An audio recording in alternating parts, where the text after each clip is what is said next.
Finally, Jillian Ward at Eman Pacquiao inamin na ang kanilang relasyon. Umani ng matinding atensyon ng balita na finally ay inamin na nina Jillian Ward at Eman Pacquiao ang tunay na estado ng kanilang relasyon matapos ang matagal na pananahimik at espekulasyon ng publiko. Sa isang kamakailang panayam, diretsahang kinumpirma ng dalawa na sila ay opisyal ng magkasintahan, bagay na ikinatuwa ng kanilang mga tagahanga at supporters. Ayon kay Jillian, mas pinili raw muna nilang panatilihing pribado ang kanilang relasyon upang mas makilala nila ang isa't isa nang walang pressure mula sa publiko. Ibinahagi naman ni Eman na malaking tulong umano si Jillian sa kanya, lalo na sa aspeto ng emosyonal na suporta at inspirasyon sa kanyang mga ginagawa.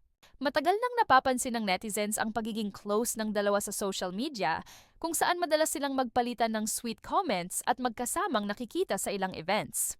Dahil dito, hindi na rin naiwasan ang samut-saring haka-haka tungkol sa tunay nilang relasyon na ngayon ay tuluyan ng nilinaw ng dalawa. Ayon pa kay Jillian, mahalaga sa kanya ang respeto at tiwala sa isang relasyon kaya mas naging maingat sila sa pagbabahagi ng kanilang personal na buhay. Samantala, sinabi ni Emma na masaya siya sa kung nasa ng kanilang relasyon ngayon at handa siyang panindigan ito sa harap ng publiko.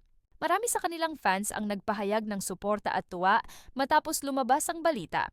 Umani rin ito ng positibong reaksyon sa iba't ibang social media platforms. May ilan ding celebrities ang nagpaabot ng pagbate at good wishes sa bagong kumpirmadong couple. Sa huli, umasa ang marami na magsilbing inspirasyon ang relasyon ni Jillian Ward at Eman Pacquiao, hindi lamang bilang celebrity couple, kundi bilang dalawang taong piniling maging totoo at tapat sa isa't isa.